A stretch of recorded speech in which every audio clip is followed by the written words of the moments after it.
Thank you बुलाने के लिए यहाँ पे। और खासकर हसदेव जो अरण्य है वहाँ के जंगल पे जो कटाई चल रही है, मैं गया नहीं हूँ, मैं स्पष्ट रूप से बता दूँ, एक पत्रकार के नज़रिए से मैं अपनी बात रखूँगा। और हम लोग वर्कर्स यूनिटी चलाते हैं, एक वेबसाइट है जिस पे हम लोगों ने कुछ इस बारे में खबर की थी। तो हसदेव जो जंगल है वो जैसा वसावी मैम ने बात कही कि वो 1,70,000 एकड़ इतना बड़ा वो जंगल है। मध्य जो भारत है उसका वो फेफड़ा कहा जाता है।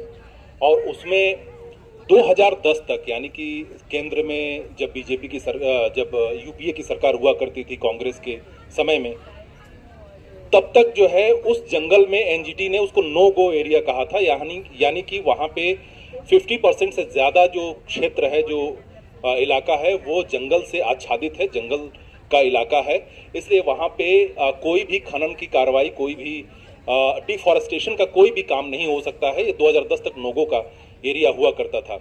लेकिन 2011 में इसी केंद्र सरकार ने, जो मनमोहन सिंह की सरकार हुआ करती थी, जो आज यहाँ तक कि उस हसदेव जंगल को बचाने का वादा करने 2018 में राहुल गांधी भी गए थे, जो इस समय भारत जोड़ो न्याय यात्रा कर रहे हैं। और तो वो जो 2011 में इसी यूपीए की सरकार, कांग्रेस की सरकार ने वहाँ पे परसा ईस्ट जो कांता बेसिन का जो इलाका है, कोल ब्लॉक है, उसमें खनन की इजाज़त दी। और इस वादे के साथ की जो बार बार वसावी मैन ने ये कहा कि बार बार धोखा हुआ है, जो आदिवासी और जो जातियां हैं, जो समुदाय हैं, पूरे देश में बार बार धोखा हुआ है। और धोखे की कहानी बड़ी ज़बरदस्त है हसदेव अरण्य जंगल की, कि 2010 तक वो इसी भारत सरकार ने और इसी संविधान के तहत वो नो गो एरिया था, वहाँ पे कोई खनन नहीं हो सकता था, कोयला खदान वहाँ से खनन का नहीं कोई काम किया जा सकता था। लेकिन 2011 में उसमें कोयला खनन का पहला ब्लॉक की पहले चरण की इजाज़त दी गई। उसके बाद 2013 में आकर के 13 से पहले जो कुछ कानून ऐसे बनाए गए जिसमें पुनर्वासन को और मजबूत किया गया। लेकिन इससे पहले कांग्रेस की यूपीए सरकार ने कुछ चीज़ें अच्छी की थी। जैसे 2006 में जब उन्होंने वन अधिकार कानून बनाया तो समुदाय थे, जो जंगल के वो सामुदायिक अधिकार जो जंगलों पर होता है, वो उसका अधिकार भी दिया। तो इन सारी चीज़ों के अलावा 2011 में जब खनन की शुरुआत हुई तो खनन की शुरुआत वहीं रुकी नहीं। 2018 से पहले भी वहाँ पे भाजपा की सरकार हुआ करती थी छत्तीसगढ़ में। उन्होंने दूसरे चरण के परसा ईस्ट का जो कोल ब्लॉक है, उसमें दूसरे चरण के खनन की कार्रवाई करने की शुरुआत कर दी थी और उसको लेकर के आंदोलन चला। आपको ये ताज्जुब होगा सुन करके कि वहाँ पे अभी भी पिछले 2-2.5 साल से वहाँ पे आंदोलन चल रहा है। और वहाँ के जो हसदेव अरण्य बचाओ संघर्ष समिति के जो संयोजक हैं आलोक शुक्ला, उनसे मेरी बात हो रही थी। वो कह रहे थे कि इस इलाके में, माने उस इलाके में हसदेव को बचाने के लिए सबसे बड़ा आंदोलन वो चल रहा है। 667 दिन 1-2 महीना पहले ही हो गए थे और 650 से ज़्यादा दिन तक वो आंदोलन चल रहा है। आज भी मैंने उनसे पूछा कि क्या वहाँ पे कुछ लोग आंदोलन कर रहे हैं, धरने पर बैठे हुए हैं। बोले कि हाँ, वहाँ पे आंदोलन अभी भी चल रहा है, अभी भी लोग क्रमिक तरीके से 10-20 लोग जाते हैं, 50 लोग जाते हैं, वहाँ इकट्ठा होते हैं। और जब पिछले ये मामला जब तब बहुत आगे भड़क गया, वो ये था कि दिसंबर में जब बीजेपी की सरकार वहाँ पे आई, जो पिछला 5 विधानसभा चुनाव हुए थे, उसमें से छत्तीसगढ़ का भी चुनाव हुआ था जिसमें कांग्रेस की सरकार चली गई और बीजेपी की सरकार आई। और बीजेपी की सरकार आई, देखिए ताज्जुब की बात क्या है कि बीजेपी की सरकार आते ही उसने सबसे बड़ा काम ये किया कि उसने कहा कि जो दूसरे चरण का PEKB यानी परसा ईस्ट कांता बासन करके जो कोयला खदान है, उसके दूसरे चरण की खुदाई हो जाएगी। और ये सिर्फ आदेश कुछ चंद, माने सरकार में सत्ता में आने के कुछ चंद दिन बाद ही उन्होंने ये आदेश दे दिया। और वहाँ पे बड़े पैमाने पर फोर्स लगा दी गई, पुलिस और बैरिकेडिंग और तमाम सारी चीज़ें करके वहाँ पे 2 दिन के अंदर लगभग 8,000 पेड़ काट दिए गए। ये पिछले दिसंबर में, अकेले सिर्फ दिसंबर में लगभग 2-2.5 हफ्ते के बीच में इन्होंने 91 हेक्टेयर 91 हेक्टेयर के आसपास इन्होंने जंगल को साफ कर दिया है। वहां पे 2 कोयला खदान का जो काम है वो चलना है, जिसमें लगभग 1000 हेक्टेयर एक में और एक में 1200 हेक्टेयर, यानी कुल मिलाकर के लगभग 2200 हेक्टेयर जंगल को साफ करना अभी भी बाकी है। इसीलिए वहां पे लड़ाई चल रही है।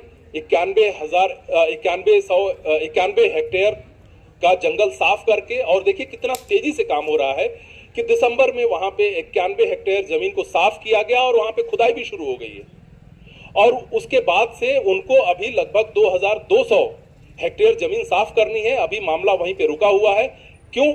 क्योंकि इंतजार है कि लोकसभा का चुनाव मई में होगा, और मई में अगर प्रचंड बहुमत आया तो ये एकदम लिख करके ले लीजिए कि वो बहुमत आने के तुरंत बाद डबल इंजन की सरकार 1 महीने के अंदर 2200 जो वहां पे हेक्टेयर जो जमीन है, जो जंगल है, उसको साफ करना है। इस पूरे परियोजना में लगभग 54 गांव, 54 जो विलेजेस हैं आदिवासियों के, वो खतरे में हैं। उनको डराया धमकाया जा रहा है, उन पर दबाव डाला जा रहा है कि वो अपना मुआवजा लें। दिलचस्प बात यह है कि इस पूरे मामले में कोई भी पुनर्वास की नीति उन्होंने घोषित नहीं की है।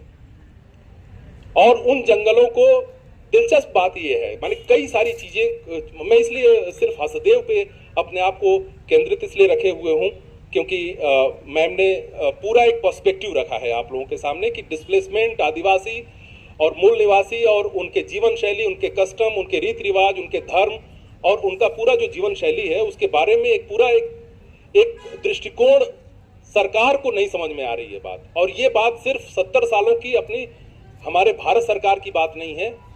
अभी TRI में कुछ शोध हुए थे, उसमें से वो जो जब मुगल कालीन समय में जिस तरीके से झारखंड में वहां पे सरकारों का पेनिट्रेशन होता है आदिवासी इलाकों में, उसके बाद अंग्रेजों का पेनिट्रेशन होता है, और अभी तक का जो पूरा शोषण का एक पूरा तंत्र चला आ रहा है, उसमें बहुत कोई फर्क नजर नहीं आता है। ये मैंने कुछ दिन पहले जब मैं वो रिसर्च पढ़ रहा था तो मुझे ये बात ध्यान में आई, माने कोई फर्क नहीं है।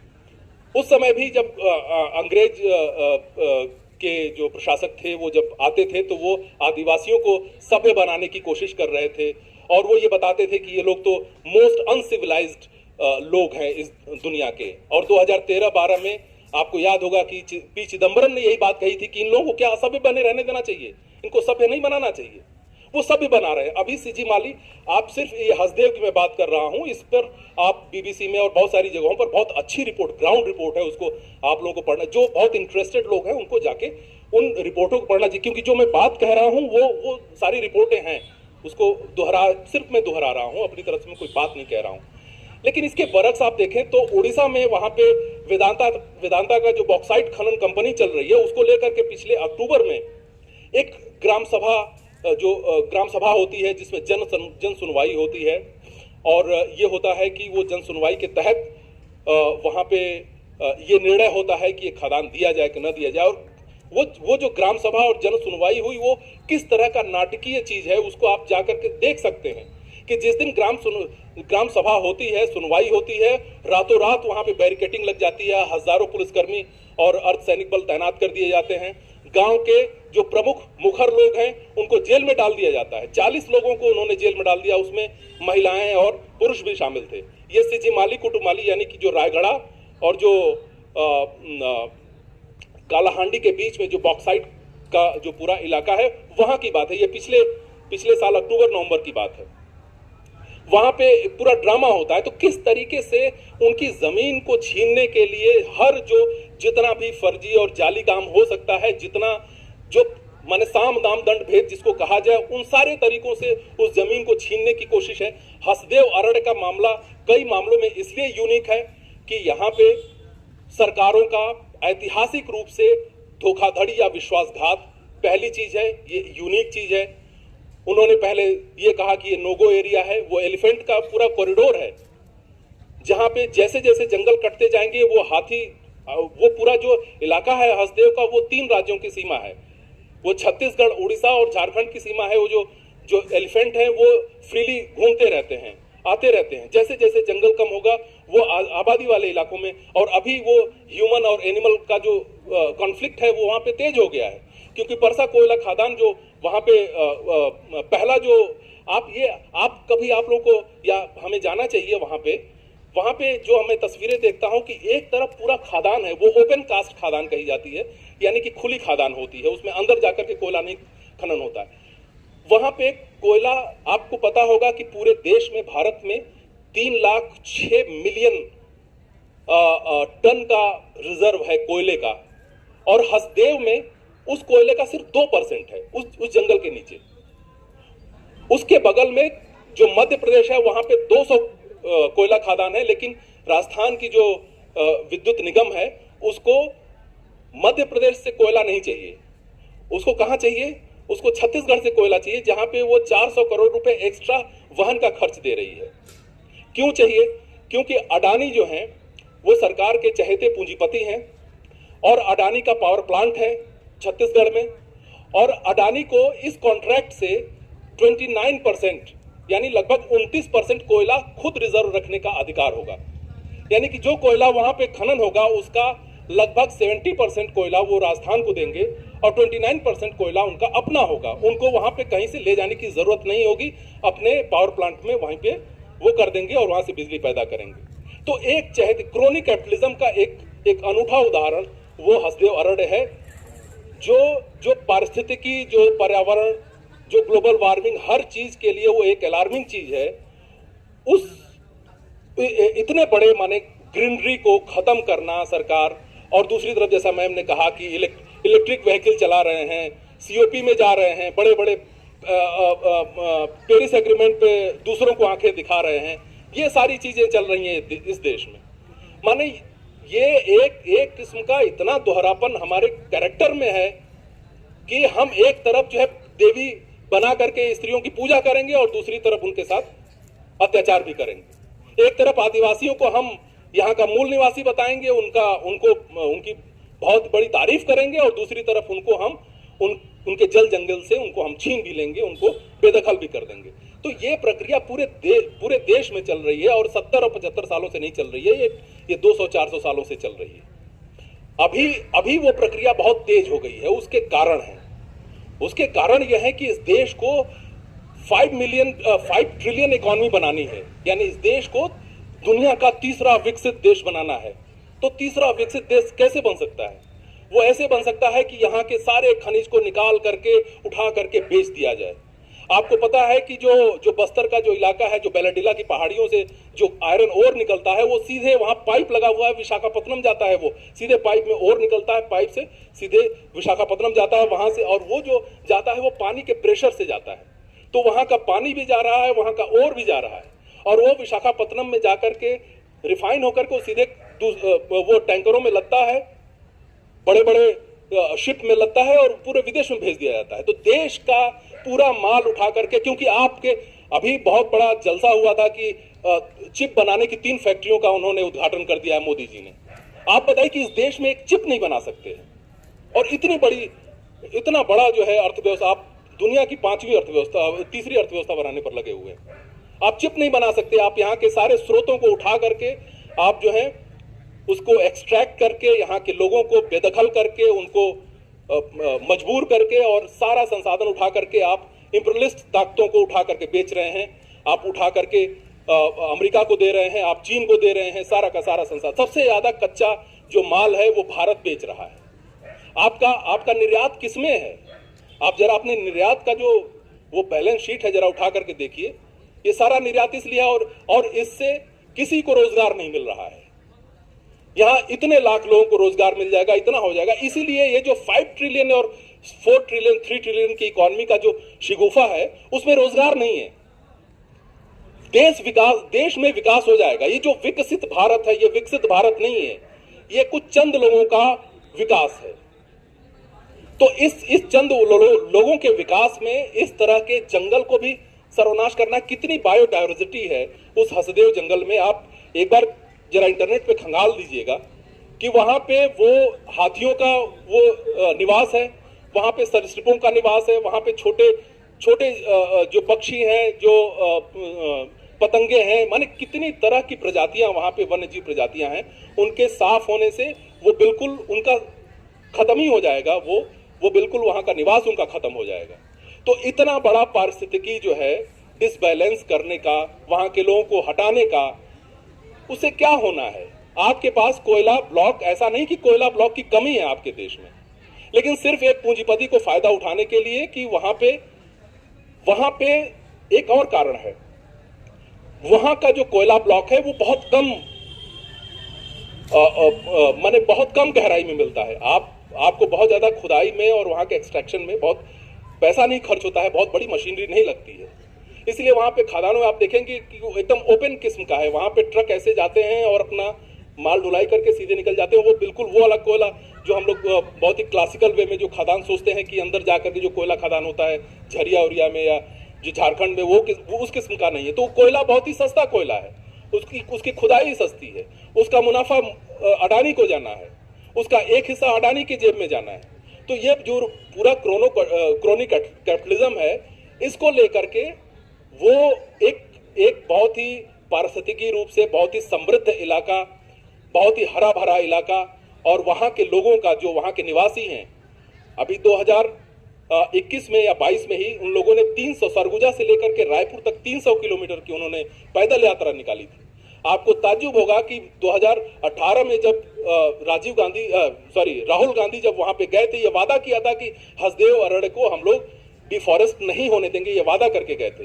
लेकिन पिछले साल जब भारत जोड़ो न्याय यात्रा निकली तो वो झांकने तक नहीं गए, बल्कि उस इलाके से उनको हटा, माने उस पे उन्होंने कोई जवाब तक नहीं दिया। उनको जाना चाहिए था ना, वो पूरे न्याय यात्रा के दौरान ऐसी जगहों पर, अभी जब वो लखनऊ से या यूपी में भारत जोड़ो न्याय यात्रा होकर के चल रहे थे, तो उन छात्रों की उन्होंने आवाज उठाई जो एग्जाम दे रहे थे, जिनका पेपर लीक हो गया, और उनको लेकर के उनकी बात को उठाई। लेकिन वो वहां नहीं जा सकते हैं क्योंकि उनकी ही सरकार ने 2011 में वहां पे खनन का वादा किया था, खनन का अधिकार दिया था, अनुमति दी थी। और इसके बाद अगर सरकार फिर बदली, तो ये कहने का मतलब है कि कोई भी सरकार आती है वो इनके साथ, या जो उनका मॉडल है, जो विकास का मॉडल है, वो उसी विकास के मॉडल को वो अपनाती है। तो हसदेव का जो इलाका है वो बहुत ही स्पेसिफिक है, वहां पे अभी भी आंदोलन चल रहा है। और मुझे ऐसा लगता है कि 2000 इसी जो आम चुनाव है उसमें मई के बाद जब नतीजे आ जाएंगे, और क्या नतीजे आते हैं उस पर भी निर्भर करता है, लेकिन मई के बाद वहां पे फिर से आंदोलन तेज होगा। और जो वेदांता बॉक्साइट खनन का जो वहां पे चल रहा है, सिजीमाली और रायगढ़ा और कालाहांडी के इलाके में उड़ीसा में, वहां पे भी आंदोलन तेज है। वहां पे हालांकि बहुत सारे लोगों को इम्प्लीकेट करके उनको जेल में बंद कर दिया गया है, उनको जमानत पर रिहा किया गया है, यानी कि जब भी आंदोलन शुरू होगा वहां पे तो ये है कि आप पर शक है कि आप आंदोलन में शामिल होंगे तो आपको हिरासत में ले लिया जाता है और फिर जेल में डाल दिया जाता है, और आपसे मुचलका भरवाया जाता है, आपसे जमानत ली जाती है कि अगली दफे आप जाएंगे तो आपको फिर से हम जेल में डाल देंगे। माने एक तरीके का बॉन्ड भरवाया जा रहा है कि हम आंदोलन में भाग नहीं लेंगे। तो इस तरह का रिप्रेशन पूरे देश में चल रहा है। जगह जगह इसके वो उभर करके कुछ सामने आ जा रहे हैं, कुछ लगातार चल ही रहे हैं जो हमारी नजर में नहीं आ पाते हैं, लेकिन पूरे देश में इस तरह के हालात हैं। इसको हमें समझने की जरूरत है कि किस तरह की पॉलिसी को हमें अपनाना चाहिए, और आपकी इंडिजिनस पॉलिसी क्या है, इंडिजिनस लोगों को लेकर के पॉलिसी क्या है। एक ऐसे देश में जो अपने आप को बहुत ही आजाद और बहुत ही स्वतंत्र तरीके से स्थापित करने की कोशिश कर रहा है पूरी दुनिया में, उसको ये बात समझने की जरूरत है कि वो उसका अपना इंडिजिनस कुछ है कि नहीं, कि सब कुछ उधार का है, सब कुछ जो है अमेरिका बताएगा कि क्या करना है, सब कुछ वहां पे इजराइल में कमी हो गई वहां पे वर्करों की, तो हम अपने जो मजदूर हैं उनको उठा करके इजराइल भेज दें, 3000 लोगों को, कुछ लोगों को यूक्रेन में भेज दें। माने हम कर क्या रहे हैं? ये बात एक बहुत ही ब्रॉडर जो है चीजों को समझने की है। लेकिन ये हसदेव और इस तरह के जो इलाके हैं जहां पे जो लोग संघर्ष कर रहे हैं, उन संघर्षों को में हमें देखने की जरूरत है, उनको सपोर्ट करने की जरूरत है। मैं यही बात कहकर के अपनी बात समाप्त करूंगा। शुक्रिया।